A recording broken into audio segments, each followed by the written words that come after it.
बिहान बिहानै हामी चाहिँ यहाँ कञ्चनगढी स्पटमा पिकनिक खान आइपुगेका छौँ। आज क्रिसमसको डे हामीले यही रमाइलो गर्नेछौँ। यो कञ्चनगढीको चाहिँ गेट हो। यही गेटबाट हामी चाहिँ भित्र जानेछौँ। भित्र देख्न सक्नुहुन्छ तपाईँहरूले चाहिँ यहाँ 4-5वटा चाहिँ स्टलहरू छन्।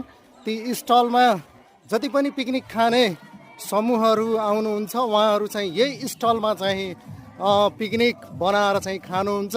र यता हाम्रो टोलीको स्टल रहेको छ र यहाँ चिया खाने कार्यक्रम चाहिँ चालु भइसकेको छ। यहाँ शान्ति म्याम हुनुहुन्छ। नमस्कार शान्ति म्याम, कस्तो लागिरहेको आज तपाईँले यो कञ्चनगढीमा? ए भनेपछि घाम लाग्यो, घमाइलो, आज पिकनिक हुने भयो, रमाइलो होइन? ओके श्याम सर, मलाई पनि चिया है। ब्रेड जाम म्याडमहरूले चाहिँ बनाइराख्नु भएको छ। ब्रेड जाम मजाले गुवाम खाम है त।